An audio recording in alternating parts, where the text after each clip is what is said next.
चाहे बिहार हो या पश्चिम बंगाल, ओवैसी पर एक ठप्पा स्थायी है कि वो बीजेपी की बी टीम है। वोट में विभाजन करवाकर बीजेपी की राह को वो आसान कर रहे हैं। लेकिन इन आरोपों पर जब सवाल पूछा गया तो क्या जवाब मिला असदुद्दीन ओवैसी की पार्टी से, ये जाना आज तक संवाददाता मनोज्ञा लोईवाल ने पश्चिम बंगाल एआईएमआईएम के प्रवक्ता इमरान सोलंकी से बात करके। पश्चिम बंगाल के चुनाव में इस बार एआईएमआईएम भी पूरी तरह से मैदान में उतर रही है और साथ ही साथ चुनाव भी लड़ेगी। आने वाले दिनों में क्या होगी रणनीति, इस पर बात करने के लिए हमारे साथ इमरान सोलंकी, सदस्य हैं, स्पोक्स पर्सन है एआईएमआईएम के।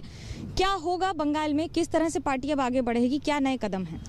हमारी जब मीटिंग हुई साहब से उनके घर पर, तो उन्होंने ये स्पष्ट कर दिया कि बंगाल का पूरा पॉलिटिकल सिनेरियो पूछा, जितने डिस्ट्रिक्ट में लोग काम करें, हर डिस्ट्रिक्ट से लोग गए थे।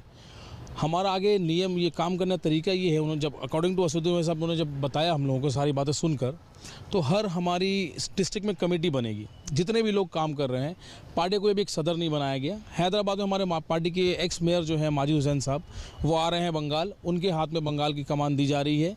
वो सारी रिपोर्टिंग करेंगे साहब को, यहाँ पूरी कमेटी वही बनाएंगे और हम लोग हर डिस्ट्रिक्ट लेवल पे कमेटी बनाएंगे। सदर नहीं बना रहे प्रेसिडेंट की पार्टी का, क्योंकि इलेक्शन का टाइम है, 4-5 महीने बाकी इलेक्शन में, विधानसभा इलेक्शन में। तो उन्होंने कहा कि विधानसभा इलेक्शन लड़ेंगे और कमेटी जब हमें डिसाइड करेगी, पूरी कमेटी हर डिस्ट्रिक्ट की, वो बताएंगे कैसे इलेक्शन लड़ना है और किन किन सीटों पर लड़ना है। तो हम उम्मीद करते हैं जो हमारी कमेटी काम करेगी और जो 6-7 साल से काम कर रही है बंगाल में, हम लोग बंगाल में पूरी तरह लड़ेंगे, पूरे बंगाल में इलेक्शन लड़ेंगे। कोशिश हमारी यही है और हमारे वर्कर्स ज़्यादा से ज़्यादा लोगों तक पहुँच सके, ग्रास रूट पर काम कर सके। हम उम्मीद करते हैं कि इंशाल्लाह हम लोग सारे बंगाल में इलेक्शन लड़ेंगे और ग्रास रूट से काम कर रहे हैं हम लोग 7-8 साल से। कमेटी जो बनेगी वो फैसला करेगी, आगे ऊपर फैसला सदस्य साहब करेंगे कितनी सीटों पर लड़ेंगे। आपके और आरोप लगे हैं कि बीजेपी का प्लान बी पार्टी है, इसकी वजह से हर उन जगहों पर लड़ती है जहां पर विपक्ष को नुकसान हो, यानी कि बंगाल में सत्ता पक्ष।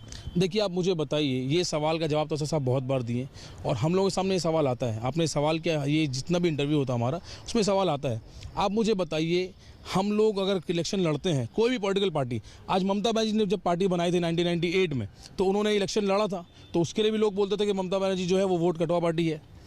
जितनी पॉलिटिकल पार्टी, आप अपनी ज़मीन तलाश कर रहे हैं, आप अपने पार्टी को यहाँ पे इलेक्शन लड़ेंगे तो आप अपनी ज़मीन, अपने समर्थक देख रहे हैं और आपकी आइडियोलॉजी को लेकर आगे बढ़ते हैं। ये कहीं भी नहीं होता है। ये जो बोलते हैं, कांग्रेस बोलती है, तृणमूल बोलती है, ये जो बोलते हैं जितनी पार्टी हैं, ये सब ये बेबुनियाद बातें हैं। ये इलेक्शन में और चुनाव में, प्रजातंत्र में ऐसा नहीं है।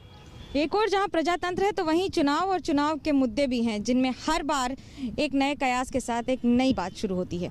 कैमरा पर्सन तापस बैरी के साथ मनोज्ञा लोईवाल, कोलकाता, आज तक।